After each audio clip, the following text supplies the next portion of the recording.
Bon. Est-ce qu'il fait beau en Floride? Est-ce qu'il fait beau? Oui. Ouais. Oui, ben, il fait beau, il fait chaud. Très, très humide. Là, c'est le climat de la Floride au mois de juin. Je te dirais, c'est agréable quand tu es sur le bord de la plage. Moins quand tu es en plein milieu. Hein, d'un îlot de chaleur. Du territoire, oui, c'est ça, exactement. Entouré de centres d'achat et de bitume.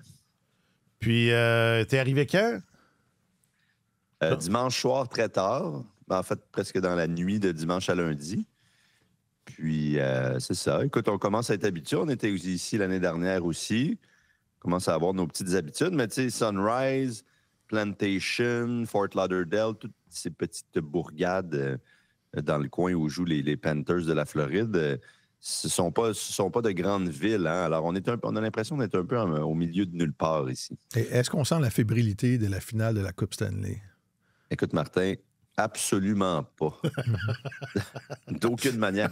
On cherche des signes. Les fagnons, il n'y a pas de fagnons sur les voitures? Non, du fait que les gens sont au courant là, que c'est la finale de la Coupe Stanley chez eux en ce moment, et c'est pas évident. J'ai vu une enseigne publicitaire, un panneau publicitaire, à un moment donné, en me promenant sur une des nombreuses autoroutes, là, acheter des billets pour les matchs, etc. Mais c'est tout ce que j'ai vu. Puis même dans le centre-ville de Fort Lauderdale, je le mets entre guillemets. Mm-hmm. On n'a rien vu encore. Alors, on cherche les signes, mais l'amphithéâtre est plein, puis les gens sont motivés. Il y a juste du baseball sur les télés dans les bars sportifs? Ben, j'ai pas eu le temps de fréquenter les bars sportifs encore, je le dis en toute honnêteté. Il travaille, il est là pour travailler. Ouais, excusez. Non, mais moi, c'est pas que je suis... Je pensais que d'aller au bar sportif, ça faisait partie du travail. C'est pour ça que j'ai choisi cette profession. En raison de ma grande probité, c'est pas ça, c'est simplement que j'ai pas eu le temps encore. Non, il y en a pas... Et de ce que je comprends, c'est qu'il y en a pas... Tu marches pas pour aller à l'aréna. Il y a pas comme... Tu peux pas vraiment... Tu peux pas prendre le pouls, là, c'est ça. Non, marcher, c'est pas un moyen de locomotion acceptable, vraiment. C'est pas possible, en fait. Comme je le disais, ce sont des autoroutes à 5-6 voies de large. C'est beaucoup ça. C'est un peu le paradis de l'automobile. Ici, ça roule très bien. Il n'y a pas de nid de poule. Ça, je peux vous le confirmer. Il n'y a pas de banc de neige. Hein? Non, pas de banc de neige non plus. Mais je vois mal comment quelqu'un pourrait se déplacer autrement qu'en véhicule motorisé. Même à vélo, là, c'est pas... ça serait dangereux, premièrement. C'est vraiment pas évident. Alors, c'est ça, c'est pas... Si t'es sur le bord de la plage, j'imagine que c'est plus agréable puis qu'il y a moyen de passer de, je sais pas moi, de Pompano à Fort Lauderdale sans... autrement, en faisant un petit jogging ou à vélo, ou peu importe. Mais ici, en plein milieu, c'est... des terres, là, c'est difficile de faire autrement. Ça donne pas le goût. Hein? Non. Es-tu déjà allé à l'Arena à Sunrise? Non, à Sunrise, j'ai pas été. J'ai été à Tampa. L'Arena est super beau, cela dit. C'est vraiment... C'est un look assez unique. Il est entouré de palmiers, il a été rénové, il est très beau quand on y arrive. Là. C'est sûr que, comme je le disais, il est au milieu de nulle part puis entouré d'îlots de stationnement. Mais l'aréna en soi est très beau. Dans les coursives, pour les amateurs, c'est agréable. Tout a été ouvert, donc vous pouvez être en train de commander à manger ou à boire et vous voyez le match encore. Donc ça, dans les rénovations, ça a été très bien fait. Puis les gens apprécient beaucoup venir à cette aréna-là. C'est plus s'y rendre qui est un problème. Une fois rendu, c'est bien. Bon. Et tu dors là? À l'aréna, non. Là, je suis dans ma chambre d'hôtel. Okay. Alors, vous avez compris que nous avons un envoyé spécial sur le site de cette finale de la Coupe Stanley. Aujourd'hui, le piège panthersien, des trophées individuels surprises et gros été en perspective. C'est tellement hockey, épisode 414.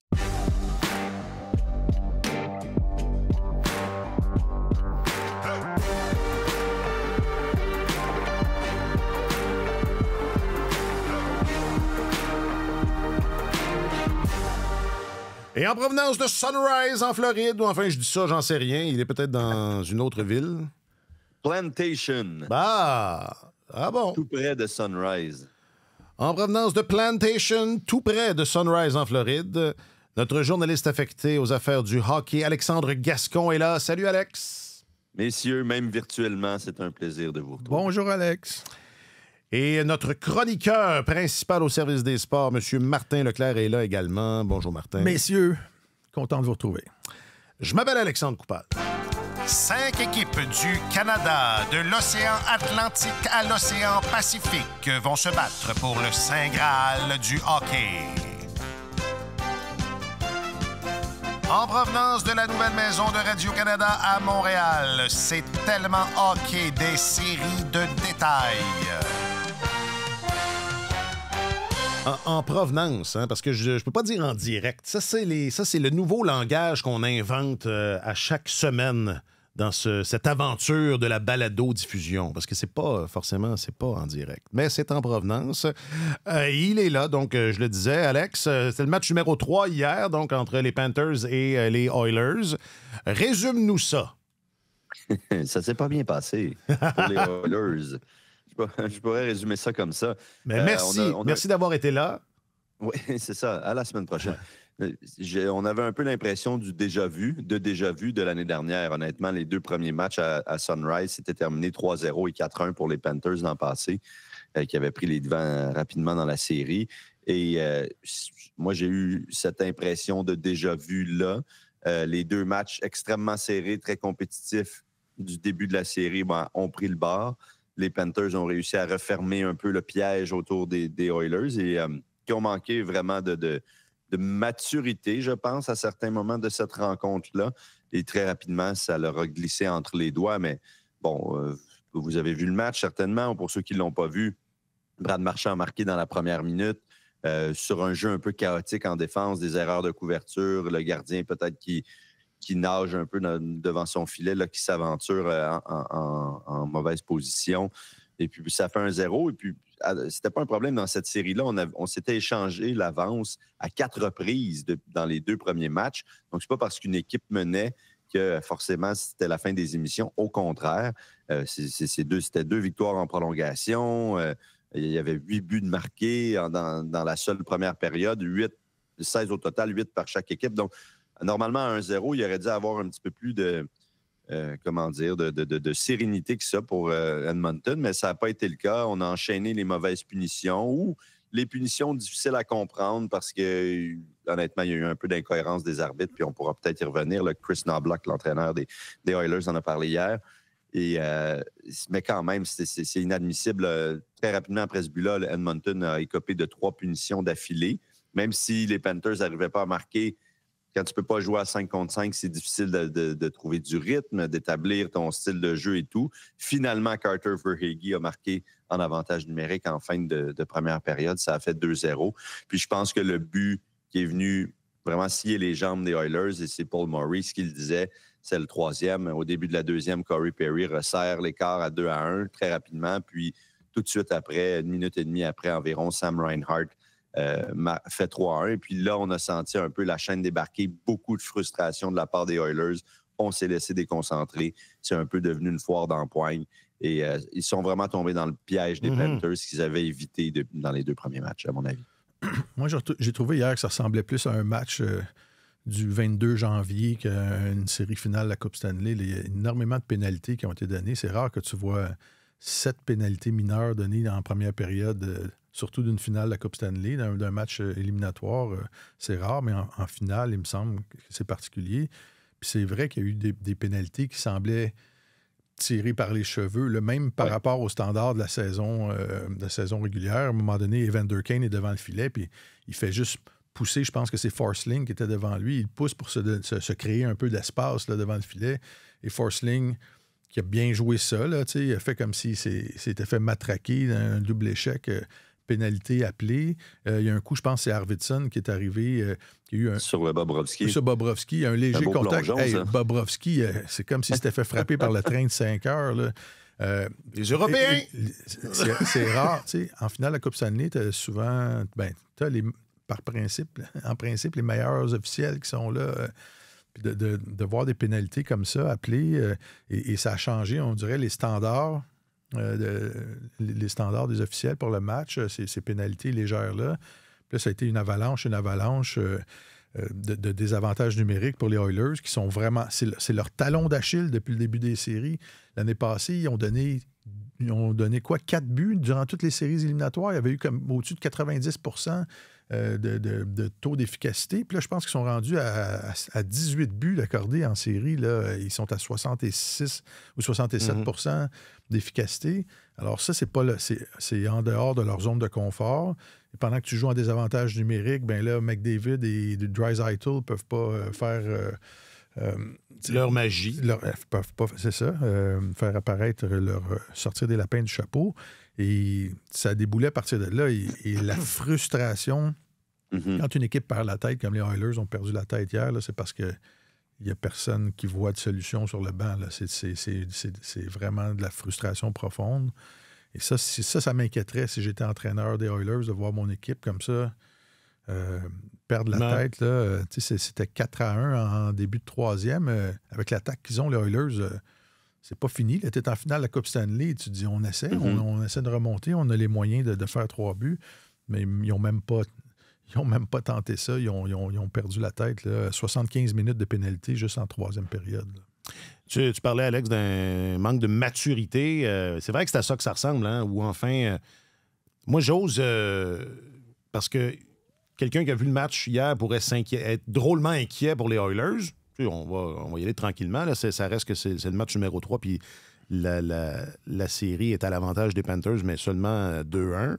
Est-ce que ça peut être juste pas une erreur de parcours, mais tu sais, on arrivait à Sunrise, il y a des îlots de chaleur, pas beaucoup de verdure, petite insolation, tu sais, puis là, il y a comme un abcès qui a été crevé peut-être dans ce match-là. Est-ce que ça se peut que ce soit un truc du genre? Oui, ça se peut. Stuart Skinner, après le match, disait l'année dernière, on les a battus 8-1 dans un match, puis ils ont fait la même chose, puis ça les a pas empêchés de gagner la série ultimement. Ils auraient perdu 15-0, que ça n'aurait été que 2-1 dans la série pour les Panthers. Là. Ça, c'est la bonne nouvelle. Mais Skinner disait on ne va pas se laisser abattre sans répliquer nous aussi. C'est leur façon de faire. Puis on va pas juste s'en aller gentiment dans la nuit là, sur notre cheval dans le soleil couchant, comme même le dire Martin à l'occasion, à la Luc et Luc. Là. On va faire du bruit. C'est un peu ça qu'ils ont fait. Sauf que c'est vrai qu'ils ont un peu perdu maîtrise d'eux-mêmes alors que le match était encore à portée de main, là, une bonne main, ça prenait une bonne portée, mais quand même, c'était pas complètement terminé à ce moment-là. Alors oui, j'ai été surpris de les voir tomber là-dedans. Je sais pas si je disais maturité, c'est une équipe qui a énormément d'expérience, donc c'est peut-être pas ça. C'est peut-être juste un soir, un écart de conduite, et un manque de maîtrise de soi pour toutes sortes de raisons, là. Parce qu'ils sont tannés de les voir, sont tannés de se faire battre par eux, sont tannés de les avoir dans leur face tout le temps. Et comme on l'a exposé, il y avait beaucoup d'incohérences des arbitres, beaucoup de plongeons, hein, Martin, tu l'as dit. Puis ça, pourtant, je pense que c'était au début du deuxième tour. Il y avait une consigne très claire envoyée aux arbitres comme quoi on était insatisfait de la façon de se comporter des joueurs par rapport à ça et on voulait qu'ils prête une attention particulière au plongeon, ce qu'on appelle embellishment en anglais, et de commencer à décerner des punitions pour cette infraction-là. Ce que les arbitres ont fait pendant une courte période, je ne me rappelle plus durant quelle série, souvent, ils ne donnaient pas juste la punition pour plongeon. Mais, ils la donnent jamais. Ils la donnent jamais unique. C'est ça. Unique, c'est presque... effectivement, tu as raison, on voit très rarement ça. Donc, il la donnait... il sortait les 2 joueurs, là, peu importe c'est quoi l'infraction, on donnait un plongeon, puis on sortait les 2 joueurs. Ça avait même un peu été à l'excès. Je me rappelle d'un jeu particulièrement où je pense que c'était contre Matthew Tkachuk d'ailleurs, où il n'y avait pas du tout de plongeon de la part de Tkachuk, puis on l'avait chassé quand même. Mais là, on a complètement oublié cette règle-là. C'est vrai que le double échec de Evander Kane en début de punition, en début de match, c'était pas du tout une punition. Bobrovski, c'était un magnifique plongeon. Tu peux donner le contact à Arvidsson, qui quand même l'accroche avec l'épaule dans son demi-cercle. Je suis d'accord. Tu peux donner obstruction si tu veux vraiment protéger le gardien, mais tu dois donner une punition pour plongeon à Bobrovski là-dessus. Puis même là, ce qui est étonnant, c'est que dans les 2 premiers matchs, on a permis un certain contact avec les gardiens. Rappelez-vous un but marqué par les Panthers quand Sam Bennett se laisse choir un peu sur le gardien. Il se fait accrocher le patin. Par Kulak. Par Kulak. Puis peut-être là, qu'il allait un petit peu perdre l'équilibre, mais il se laisse carrément aller. Là. Ouais. Il sait qu'il il en profite. il en profite, il se laisse tomber sur Skinner et le but a été accordé. Donc, ça aurait dû placer la barre à un certain endroit. Et puis là, on ne dévie plus de ça. Parce que là, le standard a été établi. On est en finale de la Coupe Stanley, premier match. Ça, c'est toléré, parfait. Qu'est-ce que vont dire les entraîneurs à leurs joueurs à ce moment-là? Ils vont dire, vous sentez un contact autour du filet, vous vous laissez tomber sur... c'est ce qui a été dit. Je pense que ça a été dit. Mais oui. Ben oui, c'est sûr. Et puis là, tu arrives dans le troisième match et les règles sont complètement différentes. Donc ça a dû nourrir la frustration des Oilers qui se disent sûrement sont encore en train de s'en sortir alors qu'ils jouent toujours sur cette ligne-là. Ils sont peut-être favorisés. Et Chris Knoblauch est arrivé en conférence de presse, puis lui, il avait décidé qu'il allait se faire punir, qu'il allait recevoir une amende, c'est sûr. Je n'ai pas vu si c'est le cas encore ce matin, mais je ne serais pas surpris. Il a critiqué le travail des arbitres en disant « ils ont vraiment fait une excellente job. » Ça sonnait un peu sarcastique. Ils ont vraiment fait une excellente job. Ils ont même attrapé notre punition pour trop d'hommes sur la glace. Ils avaient tout à fait raison. Il y avait trop d'hommes sur la glace. C'est dommage qu'ils n'étaient pas capables de caler le match de la même façon en prolongation pendant le match numéro 2. T'sais. Il a dit ça carrément. Donc, d'après moi, je pense qu'il va être puni pour ça. Il va être réprimandé. Alors, quand même l'entraîneur se laisse aller à des commentaires du genre, c'est parce que ça les a dérangés durant toute la rencontre. Ils sont laissés déconcentrés par ça. Mais tu peux pas te permettre ça. Et c'est ce que veulent les Panthers. Te rendre fou en jouant sur cette ligne-là, puis là, ça a fonctionné. Il y a une expression, ils gossent. Les Panthers, ils gossent. Ils sont gossants. Ils sont gossants. Ouais. Parce que c'est une chose d'être robuste, c'est une chose d'être... d'en mettre toujours plus, mais ajoute à ça, ils jouent les victimes en même temps. Moi, il y a une scène qui m'a vraiment déplu et ça me gosse, mais c'était dans le match numéro 2. Bennett venait d'être chassé justement parce qu'il s'était laissé tomber sur Skinner. Je me rappelle pas exactement quand dans le match. Et Tkachuk est chassé pas longtemps après. Il va le rejoindre au banc, puis il donne une petite tape. On dit bien, c'est beau travail, Sam, de t'être laissé, d'avoir profité de la situation et de t'être laissé tomber sur le gardien. C'est comme... Ils sont pas juste robustes, ils sont désagréables. Il y a beaucoup d'équipes maintenant qui considèrent que quand ils débutent une série, que la série sera longue et que tout ce que tu fais pour faire mal à l'adversaire ou pour le déranger, c'est un investissement qui va croître ou qui va rapporter à plus long terme. Et hier, les Panthers, j'avais trouvé qu'à Edmonton, les Oilers avaient été vraiment combatifs, avaient vraiment frappé, s'étaient montrés très physiques envers les Panthers. Mais hier, les Panthers ont été très dérangeants physiquement. Là. Ils ont frappé McDavid, ils ont frappé tout le monde. Et la frustration, je pense, des Oilers venait de là en bonne partie. J'ai hâte de voir si Evander Kane va être d'ailleurs mis à l'amende ou suspendu pour le coup de palette de bâton qui a servi au visage d'un joueur des Panthers en troisième. Là. Alors, c'est ça. Ils ont investi beaucoup, les Panthers, hier. C'était Verhaeghe, il me semble. Ouais. Alors, ça va peut-être rapporter.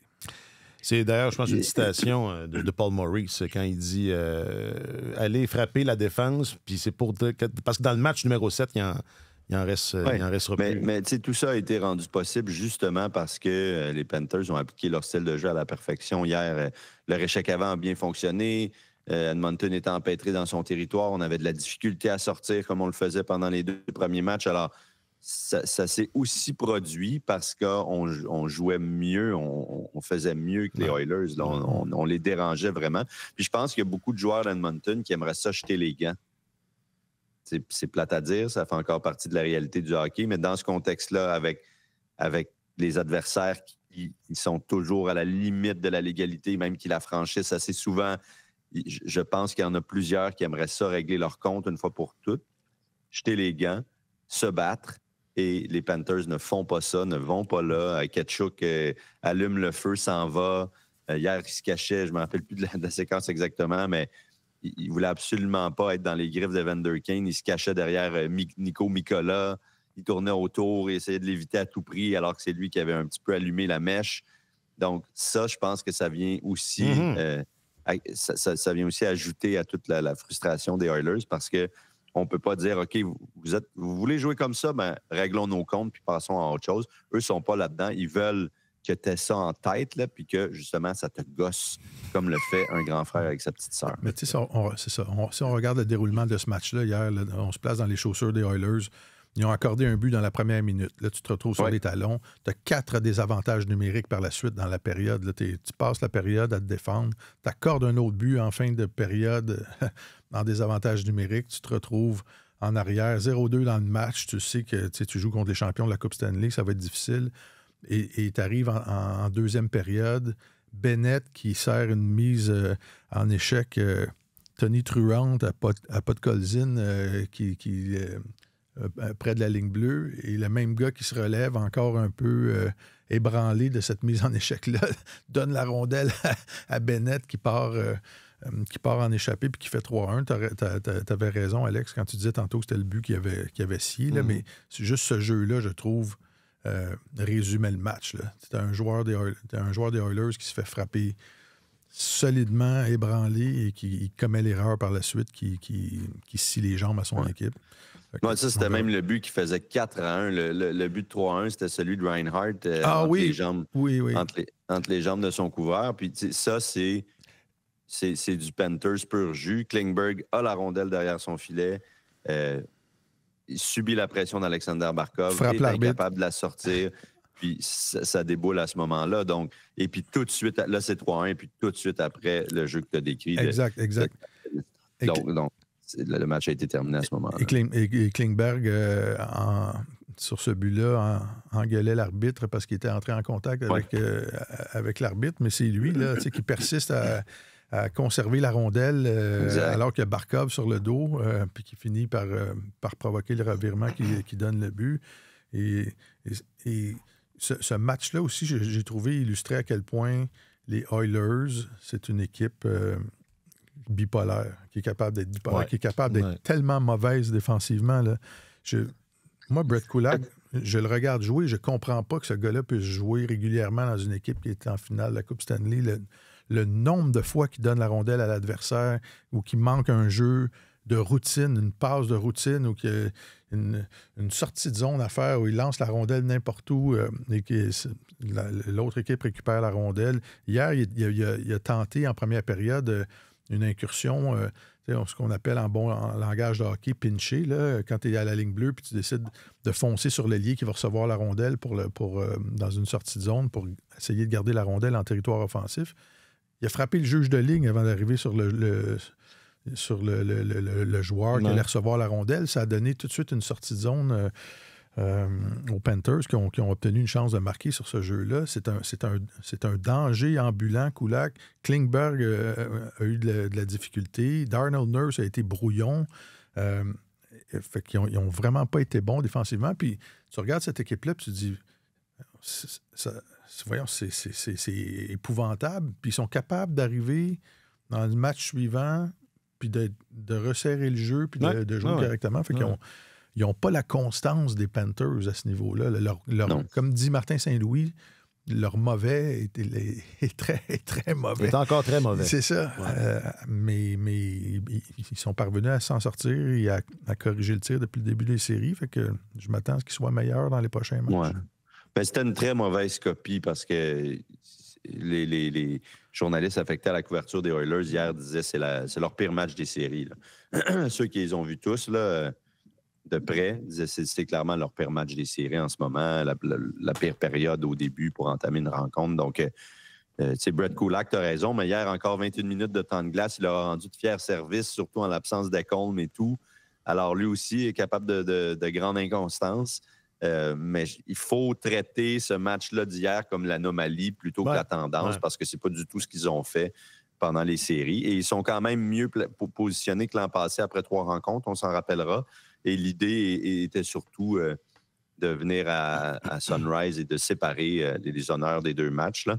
Et bon, ils ont encore la possibilité de créer l'égalité 2-2, de retourner à Edmonton puis d'être dans le siège du conducteur. Donc, il ne faut certainement pas paniquer si tu es les Oilers ou un de leurs partisans. Mais il faut qu'ils corrigent un peu défensivement. Là. Je regardais avant de me rendre en studio ce matin le désavantage numérique des Oilers à 67,2 %. C'est le pire taux d'efficacité d'une unité de désavantage numérique depuis que cette statistique-là est compilée depuis 1977 pour une équipe finaliste. Pas bon, ça. C'est vraiment pas bon. Oui. Les Golden Knights sont parvenus à gagner la Coupe de mémoire avec quelque chose comme 71 % d'efficacité en désavantage, mais sous la barre. Tu sais, si tu donnes un but une fois sur 3 en désavantage, là, à un moment donné, ça te fait mal. Là. Ce sont des matchs de 2-1 puis de 3-2 habituellement. Il va falloir qu'ils corrigent ça. Oui, et surtout quand tu prends 11 pénalités dans un match. Ouais. 3 en 11, là. 11, on n'a pas vu ça souvent. 11 avantages numériques dans un seul match. Là, je ne me rappelais pas avoir vu ça. C'est pas bon. Ça, c'est pas bon. Mais il ne faut pas vraiment tenir compte de la troisième période parce qu'on sait de jouer. Exact. Il y a eu quoi? 4 désavantages numériques en première et en ont eu peut-être 5 dans les deux premières. Il y en a eu 5 dans les 2 premières périodes. C'était un peu n'importe quoi après. Oui, c'est ça. Moi, je pense que l'analyse du match, elle doit se limiter à 40 minutes parce que le reste, c'était plus du hockey. Là. C'était du défoulement collectif. En fait, on peut dire de la troisième période que c'était incompréhensible et un peu inquiétant, justement. Ça ne sert pas à grand-chose d'analyser le jeu, mais peut-être plus le comportement des Oilers qui n'aurait pas dû avoir lieu, à mon avis. Non, et je sais pas, et tout est là, dans ce comportement-là en troisième période. C'est là la clé, là. Je veux dire, tu peux pas... Tu parlais de Klingberg qui engueule l'arbitre, tu sais, je veux dire, tu peux pas faire ça, là. Faut que tu mettes ça de côté. Les arbitres feront ce qu'ils feront, les Panthers feront ce qu'ils feront, puis là, il faut que tu t'occupes de toi, là. Je veux dire, tu peux pas... si t'es toujours à la remorque de ça, il va se passer ce qui s'est passé hier. Hein. C'est sûr. Bon. Sinon, les Panthers sont pas pires. C'était quand même une bonne... C'était quand même une bonne démonstration hier. Ce sont des séries ahurissantes pour Bennett, évidemment. Pour Brad Marchand aussi. Bennett est en train de se magasiner un joli contrat, lui-là. Là. Ben, je sais pas, il est peut-être un peu tôt pour parler de ça, mais... Peut-être un Conn Smythe, même. Oui, écoute, il est rendu à 14 buts. Croyez-le ou non, il n'y a jamais personne qui a marqué autant de buts dans l'histoire de la Ligue nationale en séries éliminatoires à l'étranger. Hier, c'était son 2e but à domicile. Dans son domicile, oui, dans le domicile des Panthers. 12 buts à l'étranger, c'est un record de tous les temps. Pendant les séries éliminatoires. Alors déjà là, je pense qu'il y a une sérieuse candidature. C'est assez impressionnant. C'est 14 buts aussi. Là. C'est depuis le début de l'ère du plafond salarial, c'est le 3e plus haut total. Il y a 9 joueurs qui ont marqué 14 buts en séries éliminatoires. La meilleure marque de l'ère du plafond salarial, c'est Zach Hyman la saison dernière, 16 buts. Ouais. Parce que Crosby a fait 15 aussi, puis Malkin aussi, je pense. Et Malkin, oui, 15 Crosby et est-ce que c'est Malkin?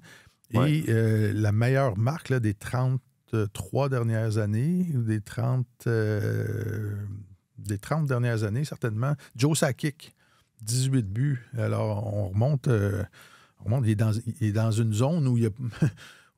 où l'air est assez rare. Ouais. Là, Bennett, il change l'allure de cette série-là. Il y a 4 buts déjà depuis le début de la finale. Si ma mémoire est bonne, Marchand aussi.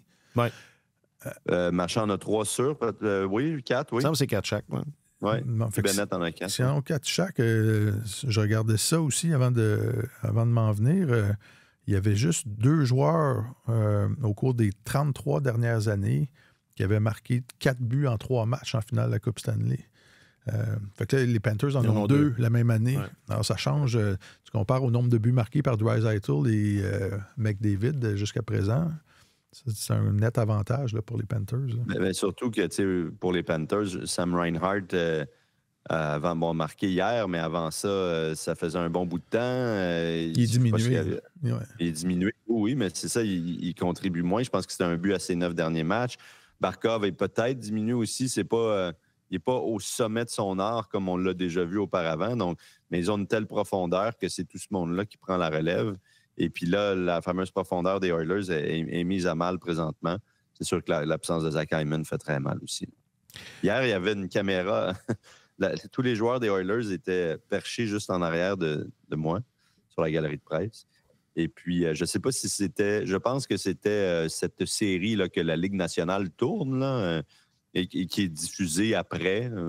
Vous aurez peut-être vu passer ça. Il y en avait eu une l'année dernière aussi, c'était Amazon, il me semble, qui collaborait avec eux pour cette série sur la finale de la Coupe Stanley. Là, un peu dans les coulisses de la finale de la Coupe Stanley.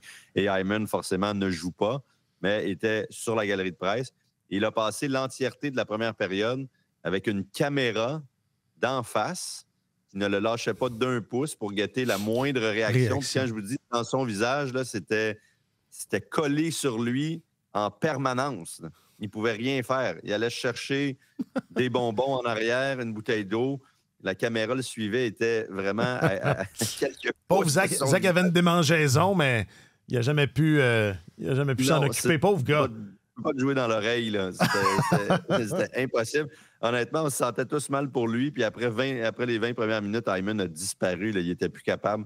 Puis Olivier Rodrigue était assis juste à côté. Puis on lui a parlé après. On dit est-ce qu'il commence à être tanné, ton chum? Il dit ouais, je pense que là, il y en a plein son casque.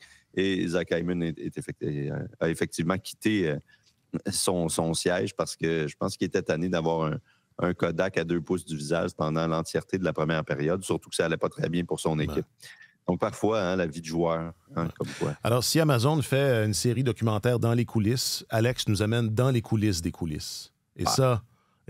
Personne n'y a jamais été. Non, il y a seulement qu'ici. Question du public, réseaux sociaux. Question du public, réseaux sociaux. Question du public, réseaux sociaux. Question du public sur les réseaux sociaux. Là où ça fait mal, réseaux sociaux. Question du public. Question du public. Question du réseau. Question du public. Comme c'est le cas à chaque année à ce temps-ci, il y a bien sûr la finale de la Coupe Stanley qui passionne l'amateur, le partisan et la partisane, mais l'autre affaire aussi avec le combine qui avait lieu la semaine passée, puis le repêchage qui s'en vient, c'est tout ce qui se sent, tout ce qui se dit, tout ce qui se trame. Ce trame, je cherchais quelque chose d'encore moins défini parce qu'on ne le sait pas dans le fond, là, mais tout ce qui se... Hypothétise. Merci, Martin. Et évidemment, ça titille. Donc, on a demandé via les réseaux sociaux de Radio-Canada Sport quel sera le plus gros mouvement de personnel dans la LNH cet été. Mais juste intuitivement, là, puis c'est une question que je vous pose à chaque année. Pensez-vous que ça va être un gros été en termes de mouvement? Il y a beaucoup il y a un influx d'argent avec le plafond qui augmente comme il n'a jamais augmenté. Corrigez-moi si je me trompe. Je pense que c'est la hausse la plus substantielle d'une année à l'autre depuis l'histoire du plafond, ou en tout cas, une affaire de même. Il y a... donc ça, juste ça, c'est un élément. Pensez-vous que ça va être... Les partisans et les partisanes qui aiment ça, le mouvement, vont être gâtés? Pensez-vous? Je pense pas. Je pense pas parce que il n'y a pas beaucoup d'équipes prêtes à vendre, en fait. Il y a beaucoup d'acheteurs, peu de vendeurs. Ben, c'est ça, il y a beaucoup d'acheteurs, peu de vendeurs. Ça prend des partenaires de danse. Il faut trouver un mariage, un alliage naturel, appelez ça comme vous voulez. Et puis, en ce moment, il n'y a pas grand monde. Il y a beaucoup d'équipes en reconstruction, mais avancées, là, qui ont déjà franchi cette étape de la liquidation. Tout doit partir. Là, ça a déjà été fait. Vente de fin de bail. Exact. Comme le Canadien, on essaie peut-être de passer à la seconde étape. Et ça fait en sorte qu'il y a effectivement beaucoup d'acheteurs potentiels. On n'arrête pas de parler de la possibilité que le Canadien mette la main sur un joueur de centre de deuxième trio. Puis Godini vous disait exactement ça dans le balado la semaine dernière en disant le problème, c'est que... Tout le monde. Il y a la moitié des équipes de la Ligue nationale qui sont à la recherche d'un centre de deuxième trio en ce moment. Et qui est prêt à en donner? Je pense qu'il n'y a vraiment pas beaucoup de partenaires de danse. Là, c'est assez clair que les Penguins de Pittsburgh sont ouverts au business. Les portes sont ouvertes, c'est assez clair. Jusqu'à quel point, qui sera sur les étalages, on verra. Mais outre les Pingouins, il n'y a aucune équipe pour qui c'est évident là, qu'on est prêt à se débarrasser de joueurs pour des actifs futurs. Il y a toujours la possibilité de transactions au hockey. Par exemple, si vous pensez à, je ne sais pas moi, Mika Zibanejad avec les Rangers de New York, que ça a été une année compliquée l'année dernière pour lui comme pour tout le monde un peu là-bas, mais on entendait des rumeurs aux fins qu'on était un petit peu tanné de lui en général. Ça ne veut pas dire qu'il va partir, mais peut-être que les Rangers pourraient être ouverts à une transaction, à un échange incluant Mika Zibanejad, mais peut-être 1 pour 1 ou transaction hockey, comme on dit, ou de l'autre côté, on donne aussi un actif sérieux, un joueur de la Ligue nationale. Et ça, pour ce qui est du Canadien, par exemple, c'est pas ce qu'on veut. Nous, on veut plutôt donner des munitions à long terme, là, des joueurs au pêchage, etc. Alors, je ne suis pas certain qu'il va y avoir beaucoup d'actions. C'est souvent ce qui arrive. On entend plein de choses avant le repêchage, puis c'est rare que ça bouge tant que ça. Je ne parlais pas juste avec le Canadien, là, je parle en league-wise, comme ils disent. Mais c'est ce que je disais. Non, mais je l'ai juste pris. Ouais. Fâche-toi pas. Mais c'est vrai que on avait... Je me souviens d'avoir chroniqué là-dessus dans les 2 dernières années pour souligner que la parité n'existait plus dans la Ligue nationale. Là, il y avait des équipes tellement mauvaises qui avaient décidé d'aller en reconstruction que les courses aux séries éliminatoires, il n'y en avait presque plus. Là. C'était dans chaque conférence, il y avait à peu près 10-12 équipes qui pouvaient aspirer aux séries, puis les autres étaient largués. Et là, tu regardes, les Sharks de San Jose, je pense que eux, ils veulent rebâtir. Là. Ils veulent plus sacrifier de joueurs. Les Blackhawks, c'est terminé. Les Prédateurs de Nashville essaient de comprendre ce qui s'est passé dans la dernière année après avoir fait l'achat de plusieurs joueurs. Les Flyers regardent en avant. Alors, c'est ça. Il y a des équipes en reconstruction. Il n'y en a pas beaucoup, mais ça veut dire que tu as beaucoup de directeurs généraux qui veulent absolument améliorer leur équipe. Le marché de l'autonomie, les gars qui vont aller jusqu'au bout, là, parce qu'on a souvent des joueurs qui signent au dernier instant avec leur équipe, là, qui prolongent parce qu'ils peuvent se faire offrir une 8e saison et tout ça. Mais les gars qui vont tester le marché, j'ai l'impression qu'il y a des directeurs généraux qui vont surpayer. Là, parce que ça risque d'être la seule vraie avenue pour ajouter des joueurs, ou enfin... Puis, comme je disais, tout le monde a un peu plus d'argent, ou enfin, tout le monde est un peu plus confortable qu'il l'était. Oui, c'est sûr qu'il va y avoir des contrats qui vont être épatants. Et non seulement le plafond monte, mais pour la première fois, il y a de la prévisibilité. Là. On sait dans 3 ans. On sait dans 3 ans où va se situer le plafond.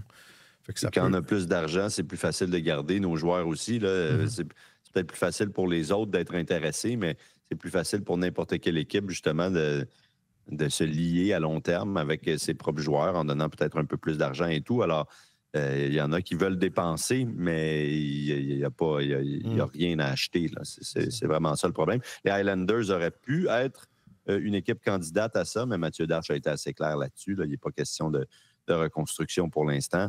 Alors, ces bons éléments vont demeurer à New York. Il n'y a vraiment pas grand-chose, à moins que soyez emballé à l'idée d'attirer Evgeny Malkin. Mais même là, je ne pense pas qu'il va quitter Pittsburgh. Il lui reste 1 année. Il est en fin de carrière, en fin de contrat.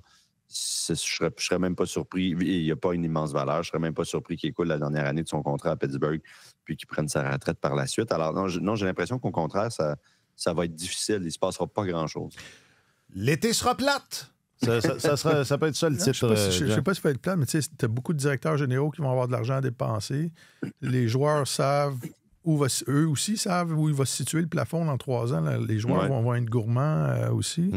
Fait que c'est un été très particulier. Alors, on vous demandait quel sera le plus gros mouvement de personnel cet été. Patrick, sur Facebook, Marner va quitter les Leafs. Je pense que... Oui, ça oui. Et une restructuration majeure sera à surveiller chez les Rangers.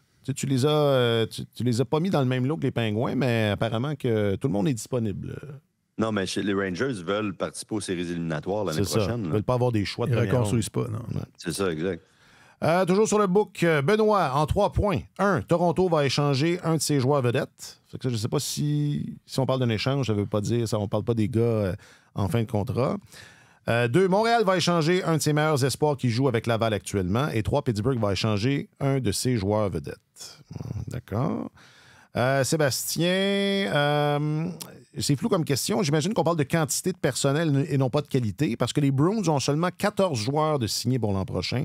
Donc, je dirais, let's go les Bruins, épatez-nous. Ça en est une équipe où il se pourrait se passer des affaires, même si là non plus... Est-ce qu'ils seraient du genre à sortir le coffre-fort pour Mitch Marner, eux autres? Bien, à mon avis, les Bruins veulent redevenir pertinents dès l'année prochaine.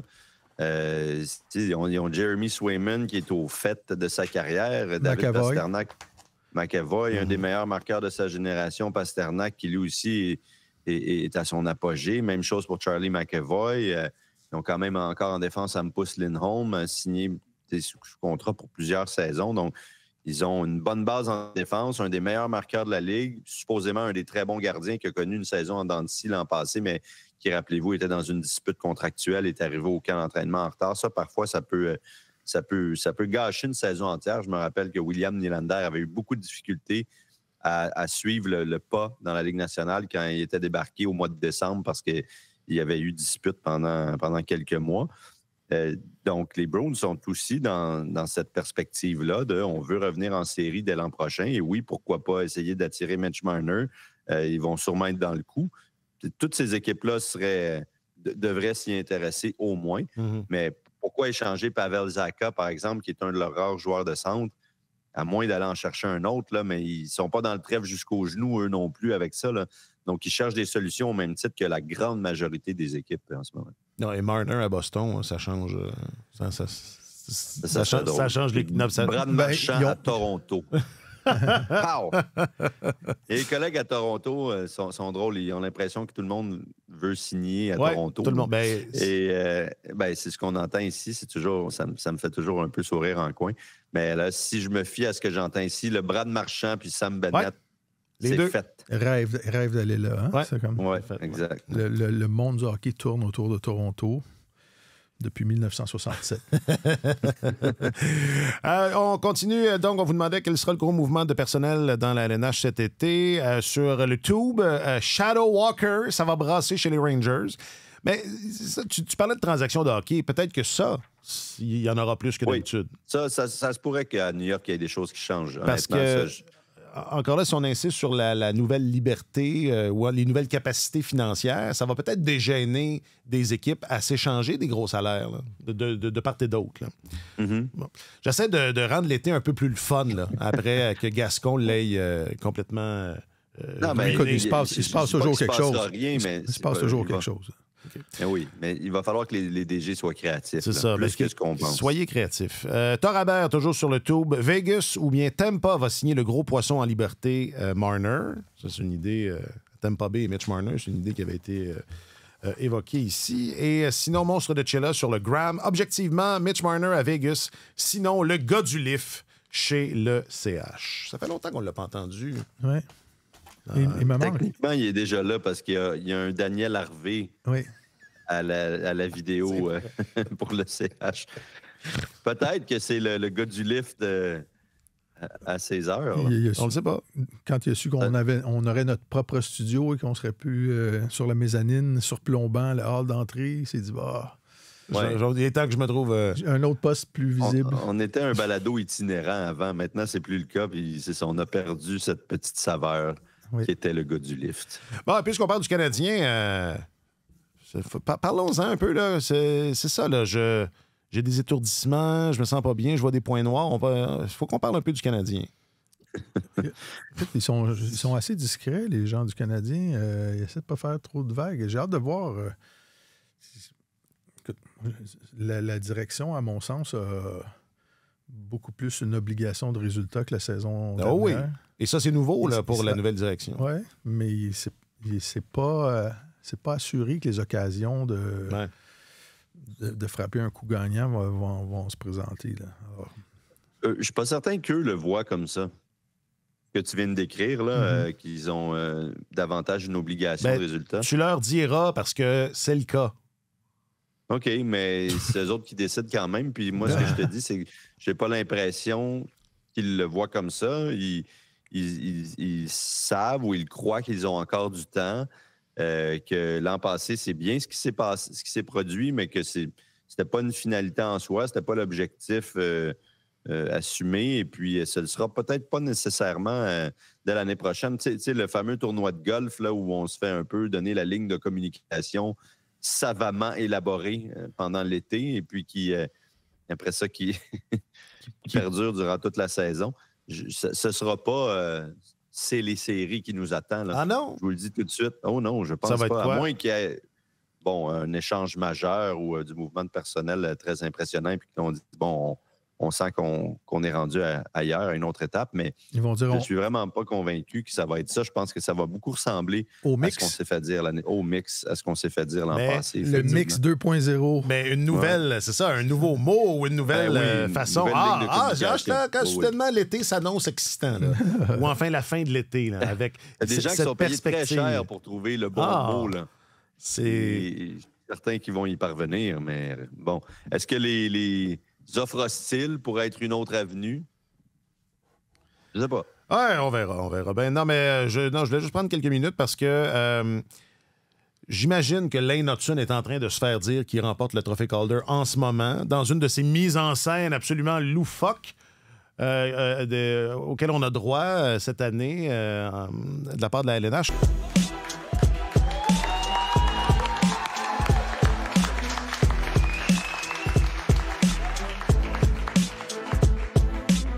Rookie of the Year award. I just feel really fortunate, lucky to be a part of Montreal Canadiens and be a part of such a great support system with all my friends and family. So. Ben, je vous demandais avant qu'on enregistre.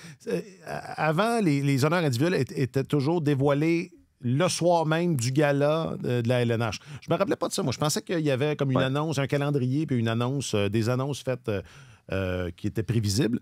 Parce que, tu sais, quand dans notre métier, ça serait le fun de savoir quand est-ce que les annonces vont être faites. Ça nous aiderait à planifier nos affaires. À des fins de planification. Voilà. Ben, les nommés étaient toujours annoncés à l'avance. C'est peut-être ça que je confonds. Quelques semaines à l'avance. Oui. Et puis là, on les retrouvait dans les grandes festivités avant le repêchage et tout ça. Il y avait le gala à Las Vegas dans les dernières années de remise des trophées et tout. Mais honnêtement, ça laissait un peu tout le monde sur sa faim. C'est pas dans ce genre de célébration que la Ligue nationale excelle nécessairement. Et puis, on a décidé de faire autre chose cette année. On essaie de créer des moments viraux sur les réseaux sociaux avec de petites vidéos, etc. Bon, vous avez certainement vu celle avec Meredith Gaudreau, la femme de Johnny Gaudreau, qui est allée remettre le trophée Bill Masterton à son bon ami Sean Monahan. Ça, quand même, honnêtement, il fallait être de glace pour ne pas apprécier, je pense. Là. Donc, peut-être que Martin n'a pas apprécié, vu qu'il est parfois Iceman. de glace. On l'appelle Iceman. Oui, Iceman, c'est ça. Ça peut lui chaud. Ce genre de démonstration affective-là, ça ne l'émeut pas souvent. D'ailleurs, il n'est toujours pas ému. Là. Non, c'est ça. Non, mais écoute, j'ai une opinion particulière sur l'histoire des... J'aime mieux... OK. Enchaîne. Écoute, et je dis ça en tout respect, là. Je trouve que les démonstrations de soutien et les manifestations publiques et les invitations publiques ont été très, très nombreuses. Oui. Et je trouve qu'on n'a pas beaucoup laissé le temps à cette famille-là de faire son deuil et à un moment donné, quand tu remets toujours ça à l'avant-scène, je trouve qu'on je veux pas utiliser le mot exploitation, mais un synonyme peut-être plus léger, mais je trouve qu'on a beaucoup remis ça sur le tapis durant toute la saison. Puis à un moment donné, moi, je deviens, c'est très personnel, je deviens mal à l'aise par rapport à ça. Là. Ben, c'est pas normal. Je comprends. Et dans le cas de Shanahan, je trouve que c'était tout à fait, je pense, approprié parce que je pense que Shanahan était allé jouer là parce que... Monahan était allé jouer là parce qu'il voulait jouer avec son ami, puis ça avait fait partie de sa décision, Monahan. Puis il s'est comporté comme un grand leader, Sean Monahan, avec cette équipe-là cette année. Puis ça a été un redressement surprise de la part des Blue Jackets. Ça a été une belle histoire. Mais c'est ça. Personnellement, il y a trop comme passé. Oh, mais c'est ça. Là, j'ai trouvé qu'il y en a eu vraiment beaucoup. Mais je pense qu'on se rejoint tous là-dessus, particulièrement en début de saison, quand la famille était invitée un peu partout à toutes les célébrations. Moi aussi, j'avais un malaise par rapport à ça. Mais dans ce cas précis-là, où la famille Gaudreau, la famille Monahan se connaissent bien, comme tu dis, c'était son grand ami, il était là pour les bonnes raisons et tout. Moi, j'ai quand même trouvé ça touchant. Ça, mis à part, ça a été bien réussi. Je pense que Alexander Barkov, par exemple, quand on lui a remis le Selkie, bon, pas trop touchant. Là. À date, la Ligue nationale se cherche un peu, là, une façon de créer de ces petits moments qui vont marquer l'imaginaire. Et puis Lane Hutson qui devrait, parce qu'il est bon. Alors, ça, c'est fait. Alex, tu peux cocher. OK, oui, c'est OK. C'est bon. Okay. Il devrait remporter ce trophée Calder. Vous le savez à l'heure qu'il est. Je pense que si on continue à pérorer comme ça, on devrait être bon pour... devrait être bon pour l'apprendre en direct. Si on commente en direct là, toutes les vidéos virales des trophées qui ont été donnés, on se donne une chance. Ce qu'on ne fera pas... Non, mais c'est parce qu'il y a des bonnes chances que vendredi, j'imagine que ça va être... Le Calder va avoir été remis. Puis, voilà. En fait, c'est sûr que c'est aujourd'hui. Ça devrait être aujourd'hui. Ah, tu sais ça, toi? Ben, c'est ce que j'ai entendu. OK. Bon, ça devrait être aujourd'hui, puis ça devrait être dans quelques minutes, je pense. C'est pour ça que je dis ça. Peu importe le résultat de ce vote-là, je maintiens ce que je disais cette saison. Lane Hutson a eu une saison historique pour un défenseur recru dans la Ligue nationale. Il a devancé chez le Canadien, qui est une organisation qui a on est rendu à combien? 115 ans d'histoire. Il a devancé les meilleurs de l'histoire chez le Canadien. Il a flirté avec le record de la Ligue. De la Ligue, le nombre de mentions d'aide pour un défenseur. Il l'a égalé, en fait. En fait, c'est ça. J'aurais aimé ça qu'il le surpasse. Le record de Larry Murphy qui datait... De mémoire, j'ai pas mes notes à cet effet devant moi, mais c'est quoi, 82, 81, 80? 44, en 1981. 80-81. Alors, tu peux pas... Celebrini a eu une saison excellente pour un jeune attaquant de la Ligue nationale. Il a été très, très bon. Mais quand un gars arrive à une autre position que le premier choix au total du dernier repêchage et qui connaît une saison historique, il me semble que ça parle de soi. C'est que Celebrini a certainement eu le genre de saison recrue digne d'un trophée Calder. Ça, il n'y a pas de doute. C'est juste que malheureusement pour lui, c'est arrivé la même année où Lane Hutson a fait tout ce que tu viens de décrire. Et c'est pas plus compliqué. C'est pas plus compliqué que ça. Alors, on ne sait pas le résultat du vote, mais... Mais je pense que c'est Alex qui va y donner à Hutson, parce que la manière dont il en parle, il a l'air pas mal au courant. C'est toi, tu sais. Oui, je suis un peu au courant. Ah, mais surveillez vos réseaux sociaux. On ne sait jamais. Mais il a aussi maintenu, je sais que tu avais fait une chronique là-dessus, Martin, sur la cadence de points récoltés par match, qui était extrêmement difficile à maintenir pour un défenseur recru. C'était de 0,8 points amassés par match. Là. Tu disais, il me semble il n'y a que Kyle McCarr depuis... Mathusalem ou presque, là, qui avait réussi à maintenir cette cadence-là pour un défenseur recru. On était fin janvier au début février, je pense, quand tu as écrit là-dessus. Hutson était à 0,8, peut-être un peu au-dessus ou légèrement en dessous, mais il frôlait ce seuil-là. Et tu spécifiais, ça ne veut pas dire qu'il va être capable de maintenir ça jusqu'à la mi-avril parce que, bon, c'est compliqué. Et c'est vrai qu'il a connu une baisse de régime. Et finalement, il a terminé à 0,8 exactement. C'est fou. Donc, il a réussi à maintenir cette cadence-là.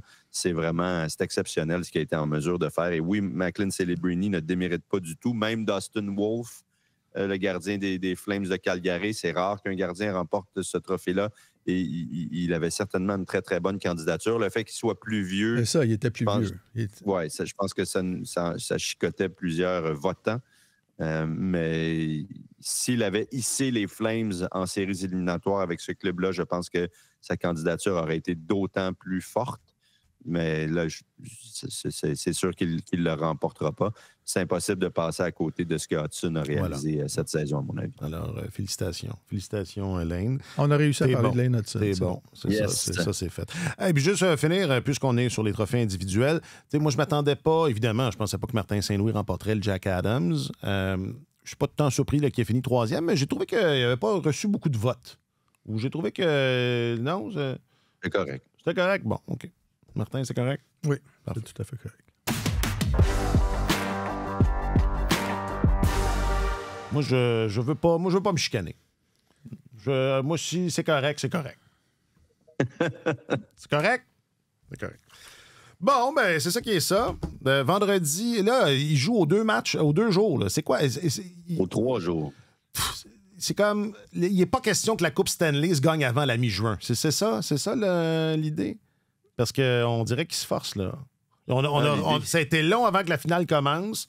Là, on est sur une séquence de, c'est ça, à tous les 3 jours. Il fait pas assez chaud. C'est comme ça depuis plusieurs années.